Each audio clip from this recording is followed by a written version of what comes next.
Hello friends, welcome back to my channel friends. ఈ వీడియోలో మనకి ఆంధ్రప్రదేశ్ గవర్నమెంట్ సంబంధించి రేషన్ డీలర్ల పోస్టులకి మనకి నోటిఫికేషన్ అయితే రిలీజ్ చేశారండి. సో డీటెయిల్గా అయితే ఈ వీడియో ఎక్స్ప్లెయిన్ చేస్తాను ఫ్రెండ్స్. వీడియో ఎండ్ వరకు చూడండి, స్కిప్ చేయకుండా. అండ్ మన ఛానల్ ఎవరైతే కొత్తగా చూస్తున్నారో ప్లీజ్ సబ్స్క్రైబ్ ఛానల్ ఫ్రెండ్స్. ఇక లేట్ చేయకుండా మనమైతే వీడియోలోకి వెళ్ళిపోదామండి.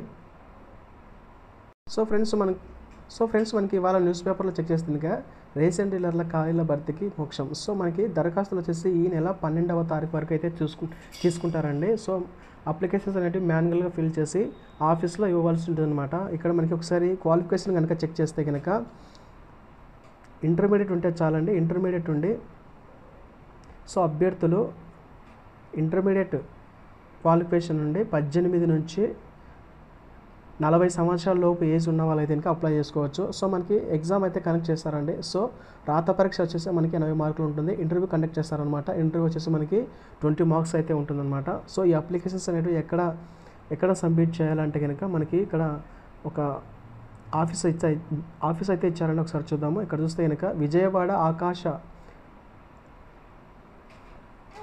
విజయవాడ ఆకాశవాణి కేంద్రం ఎదురుగా మాంటిస్సోరీ కళాశాల ఆవరణంలోని సబ్ కలెక్టర్ కార్యాలయానికి మీ యొక్క అప్లికేషన్స్ అనేటివి హ్యాండ్ ఓవర్ చేయవలసి ఉంటుందన్నమాట. సో అదనమాట ఫ్రెండ్స్, మాన్యువల్గా అయితే ఇంకా అప్లికేషన్ ఫిల్ చేయవలసి ఉంటుంది. మనకి ఒకసారి క్వాలిఫికేషన్ చెక్ చేస్తే కనుక ఇంటర్మీడియట్ ఉంటే చాలు. 18 నుంచి 40 ఏళ్ళ లోపు ఉన్న వాళ్ళు అప్లై చేసుకోవచ్చు.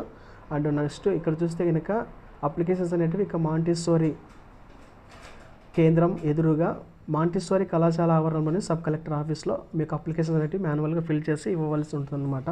మీకు డాక్యుమెంట్స్ సర్టిఫికేట్స్తో పాటుగా. సో వీడియో అయితే ఇదన్నమాట ఫ్రెండ్స్. వీడియో ఇష్టం అనిపిస్తే లైక్ చేయండి. అండ్ మన ఛానల్ ఎవరైతే ఇంకా సబ్స్క్రైబ్ చేసుకోలేదో ప్లీజ్ సబ్స్క్రైబ్ ఛానల్ ఫ్రెండ్స్.